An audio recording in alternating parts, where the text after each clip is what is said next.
మరి విఘ్నేశ్వరుడు పార్వతీదేవి యొక్క కుమారుడు కనుక శ్రీ మహావిష్ణువుకి మేనల్లుడు అవుతాడు. మేనమామల ముద్దు మేలైన ముద్దు. ఓసారి ఎందుకో వైకుంఠానికి తీసుకెళ్లాడు, మేనల్లుడు కదూ సంతోషంగా తీసుకెళ్లి అక్కడ సుదర్శన చక్రం పెట్టుకున్నాడు. ఇదేమిటో బాగుందని తీసి తొండంలో కింద పెట్టి మింగేశాడు. అయ్యబాబో ఇది శత్రు సంహారకమైనటువంటి సుదర్శన చక్రం రా, దీన్ని మింగేశాడు పిల్లాడని ఎలా బయటికి తెప్పించాలో అర్థం కాక విష్ణువు మొట్టమొదట ఆ పిల్లాడి ముందు ఇలా చెవులు పట్టుకుని గుంజీలు తీశాడు. గుంజీలు తీస్తే మామయ్య అదేమిటి అంత విచిత్రంగా కిందకి మీదకి ఊగుతున్నామని పడిపడి పకపకా నవ్వాడు. ఆ నవ్వడంలో పొలమారి లోపల ఉన్న సుదర్శన చక్రాన్ని పైకి కక్కాడు.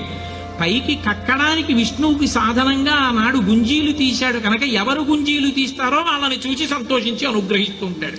ఇప్పటికీ మీరు పాండిచేరి వెడితే పాండిచేరి రోడ్డు అంతా కూడా గుంజీలు తీస్తూనే కనపడతారు మీకు. విఘ్నేశ్వరుడి యొక్క పూజ అంత తేలిక.